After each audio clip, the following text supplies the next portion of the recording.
Hoje nesse vídeo eu quero trabalhar com vocês duas técnicas para aprender melhor o que o texto quer dizer.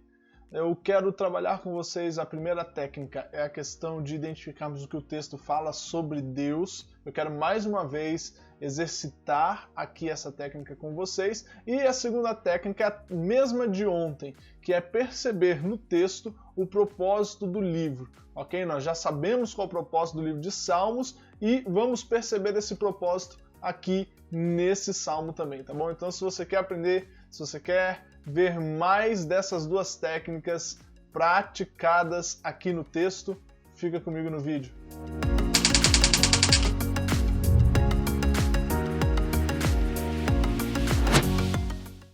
Então vamos lá, nós estamos aqui no projeto 183 e hoje, no dia 55, nós temos o Salmo 50. O que é projeto 183, Hudson? São 183 dias aprendendo a estudar as Escrituras, aprendendo a estudar a Bíblia, através do livro de Salmos.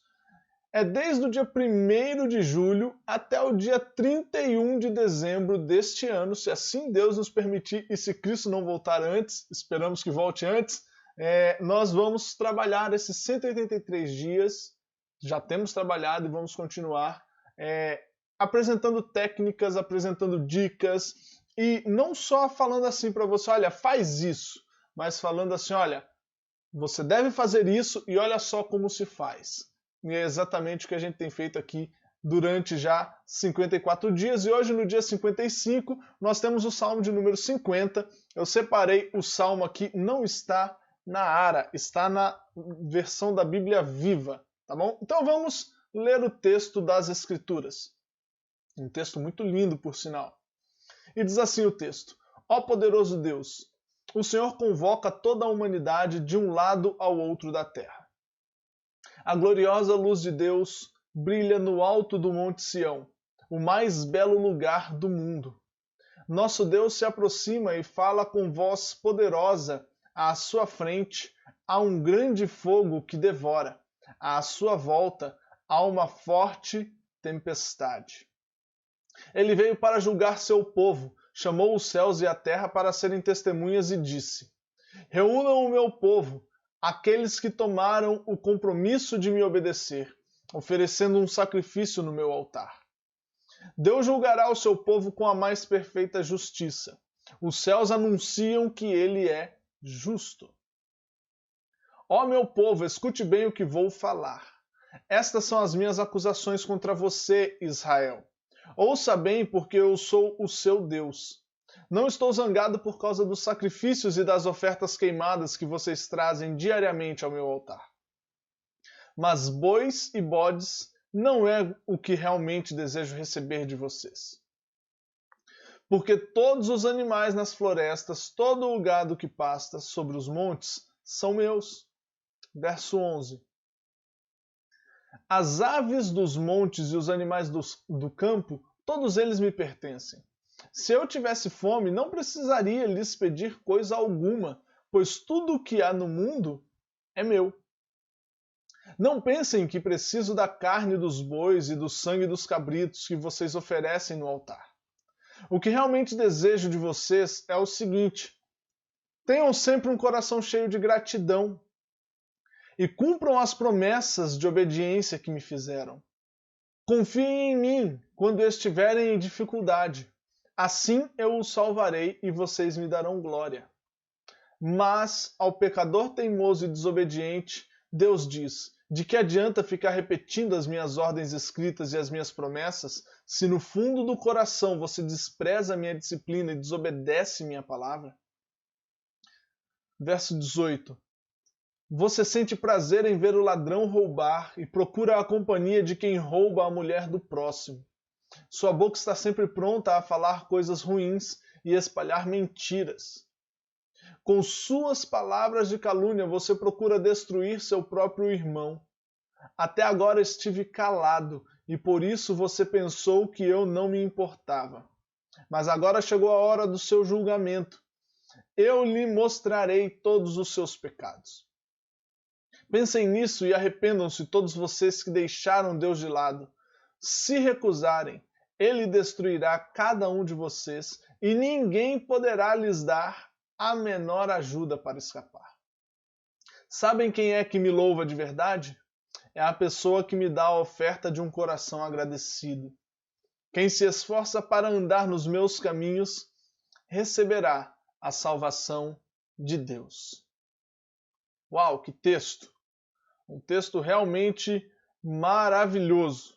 Um texto que traz bastante forte, com muitas palavras assim que nos deixa até um tanto assustados, mas é de fato a verdade da palavra de Deus vindo ao nosso encontro. Vamos lá então.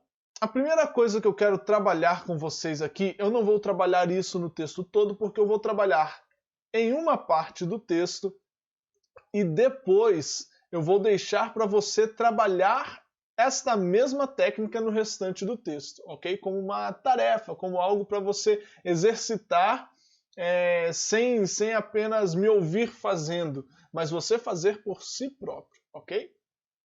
Então vamos lá. Vamos primeiro identificar quais são, é o que eu sempre chamo de fazer a teologia do texto. Eu vou colocar aqui teologia entre aspas, porque não é assunto teológico, não é palavra difícil, não é a ideia de a gente trabalhar coisas super complexas no texto, nada disso.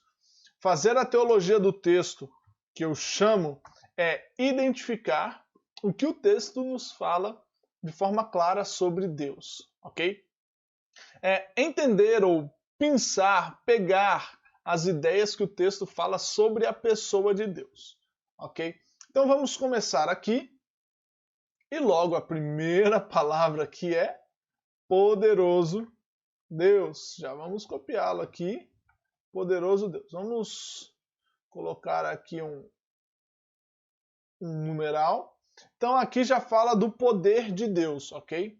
O texto já começa nos dizendo que Deus ele é poderoso. O Senhor convoca toda a humanidade de um lado ao outro da terra. Aqui está implícita, tá? Não está claro, mas está implícita a ideia da onipresença de Deus, ok? Aqui está implícita esta ideia da onipresença de Deus. Vou deixar tudo igualzinho aqui na formatação. Bom, onipresença de Deus, vamos lá, continuando. A gloriosa luz de Deus brilha no alto do monte Sião, o mais belo lugar do mundo. Nós podemos pegar aqui a luz de Deus e colocar que Deus é luz, e esse é um dos atributos, inclusive, de Deus, é uma das características da pessoa de Deus, é que ele é luz, ele não é trevas, ele ilumina. Muito bem. Nosso Deus se aproxima e fala com voz poderosa. Esse trecho aqui nos traz a ideia de que Deus se relaciona. Deus se relaciona com o homem, ok? Nosso Deus ele se aproxima de quem? Do homem. E fala com voz poderosa. Fala com quem? Com o homem. Então, Deus ele é um Deus que se relaciona, ok? Vamos lá para o próximo versículo. À sua frente há um grande fogo que devora, à sua volta há uma forte tempestade. Ele veio para julgar seu povo. Então, olha só, ele veio para julgar. Aqui nós temos, sem dúvida nenhuma, a ideia de que Deus é juiz, porque ele veio para julgar. Ele veio para julgar o seu povo, chamou os céus e a terra para serem testemunhas e disse: reúnam o meu povo, aqueles que tomaram o compromisso de me obedecer, oferecendo um sacrifício no meu altar. Aqui nós poderíamos tirar algumas outras conclusões, como por exemplo, Deus tem um povo, Deus é digno de obediência, ok? mas o texto não está falando disso claramente, mas a gente sabe que isso existe, que é assim, por causa de vários outros textos, mas vamos ficar só no que o texto nos diz aqui. Oferecendo um sacrifício no meu altar. Deus julgará, ok, já falamos aqui, ele é juiz, o seu povo com a mais perfeita justiça. Os céus anunciam que ele é justo. Então, vamos lá. Deus não só é juiz, como Deus é justo. Ele não só julgará, como ele também é um Deus que é justo, ok? Então, você percebeu que já nesses primeiros versículos nós encontramos 6 características a respeito de Deus e características que estão ali bastante claras para nós. Você viu, eu não recorri a nenhum livro, a nenhum significado super complexo, nada disso. Pelo contrário, algo bastante simples, algo que é super fácil, vamos dizer assim, de fazer, contanto que você tenha atenção, que você leia o texto, que você tenha um foco. E se você coloca este foco de fazer a teologia do texto ou de perceber o que o texto fala sobre Deus, aí você começa a encontrar diversas coisas. Aí quando você tem um método e você vai com um foco, você fala assim, agora eu vou achar isso aqui no texto, eu vou procurar isso no texto, você encontra. Claro, se o texto disser aquilo, né? Falar sobre aquilo. Quando você vai com um foco, você realmente, seus olhos, eles têm o que a gente chama de visão seletiva. Sabe aquela coisa de você ter visto alguma coisa e você falar assim, poxa, eu quero tanto, eu quero tal coisa. Às vezes você viu uma vez só aquela coisa e você fala assim, eu quero aquela coisa, agora eu quero. Depois que você fala eu quero, você começa a ver 300 vezes a coisa. Você começa a ver várias vezes a coisa. Por quê? Porque agora os seus olhos, a sua mente, de fato, se dedicou àquilo. A sua mente pescou aquela ideia e falou assim, agora toda hora que eu vir aquilo, eu vou querer aquilo. Isso é algo da nossa mente, né? Estudos demonstram isso. E de fato, quando a gente fala assim, eu vou para o texto buscar o que o texto me fala sobre Deus, por exemplo, fazer essa teologia do texto, você vai perceber ainda mais coisas que o texto fala sobre Deus. E agora vamos para a nossa segunda técnica. Então, para essa primeira técnica, você vai fazer o quê?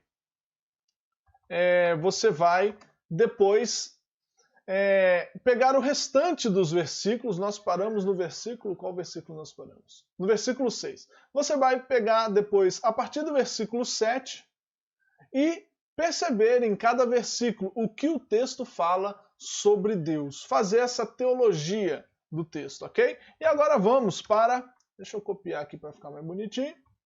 E agora nós vamos para a segunda técnica, que é a técnica de perceber o propósito do livro. Você pode depois voltar lá no Salmo de número 1, os 2 primeiros vídeos aqui desse projeto 183, ok? Volte lá para você ver quando nós falamos do propósito do livro de Salmos, que é declarado no Salmo 1. É o Salmo de abertura, e ali nós identificamos que o propósito do livro é diferenciar o justo do injusto. Todo livro de Salmo vai trazer essa diferença entre o justo e o injusto diante de Deus. E como é que nós percebemos nesse texto, por exemplo, o propósito do livro? Como é que nós confirmamos ainda mais que este é o propósito do livro? Veja só, o texto começa com Deus declarando sua grandeza e chamando o seu povo para julgamento, ok? E ele começa a fazer acusações contra o povo. E ele fala que o problema não são sacrifícios, o problema não são aquilo que eles têm feito, de fato, de forma prática na questão da religião deles, ok? Mas ele fala, olha, se eu quisesse esses rituais religiosos simplesmente, eu poderia ter tudo isso que tem nesses rituais, eu poderia ter, porque tudo me pertence, né? E aí ele fala aqui, o que eu realmente desejo de vocês é o seguinte, e aqui vira a chavinha do texto, e ele fala, olha, tenham sempre um coração cheio de gratidão e cumpra as promessas que me fizeram, confiem em mim quando estiverem com dificuldade, assim eu salvarei e vocês me darão glória. Deus declara o que ele deseja dos seus filhos. Agora, ele vai fazer esta diferença aqui entre o justo e o injusto. E ele começa falando do injusto. Olha o injusto. Mas ao pecador teimoso e desobediente, Deus diz, de que adianta ficar repetindo as minhas ordens escritas e as minhas promessas? E ele começa a falar do injusto. Esse daqui é o injusto. Deixa eu colocar aqui embaixo. O injusto está aqui nesses versículos. O pecador teimoso e desobediente, no fundo do coração ele despreza a disciplina, ele desobedece a palavra, ele tem prazer em ver o ladrão roubar, ele procura a companhia de quem rouba a mulher do próximo, a sua boca sempre fala coisas ruins e espalha mentira, e as suas palavras caluniam o próximo e destroem o próximo.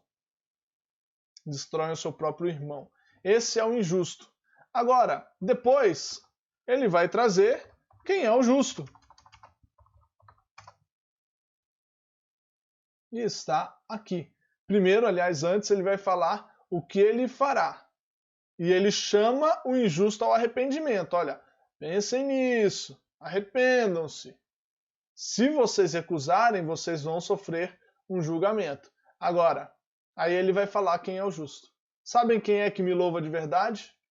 É a pessoa que me dá oferta de um coração agradecido. Quem se esforça para andar nos meus caminhos receberá a salvação de Deus. Então ele fala, quem é o injusto, o que ele faz, qual vai ser... Ele chama o injusto ao arrependimento, isso é sempre importante. Deus sempre chama o injusto ao arrependimento. Sempre. E aí o que acontece?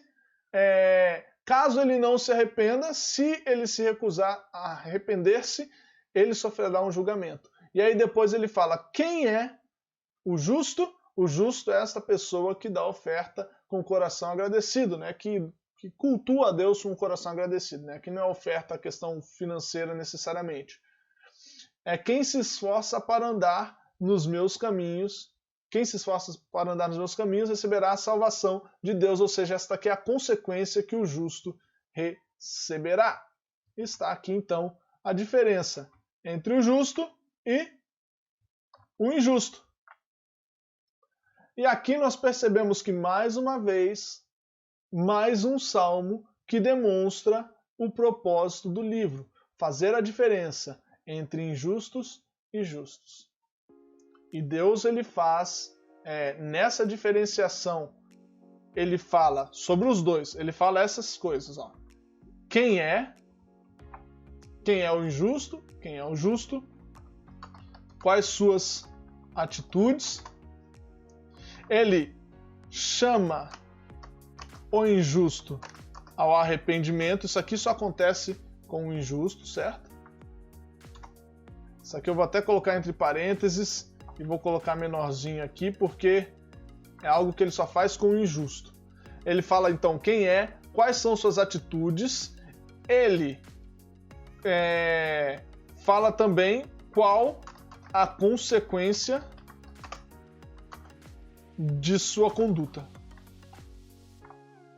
Deus fala essas três coisas sobre o injusto e sobre o justo, no caso aqui neste salmo. Então você percebe que o propósito do livro está demonstrado nesses versículos aqui e de forma bastante didática, de forma que demonstra realmente características e consequências de cada uma dessas condutas, de cada uma dessas pessoas.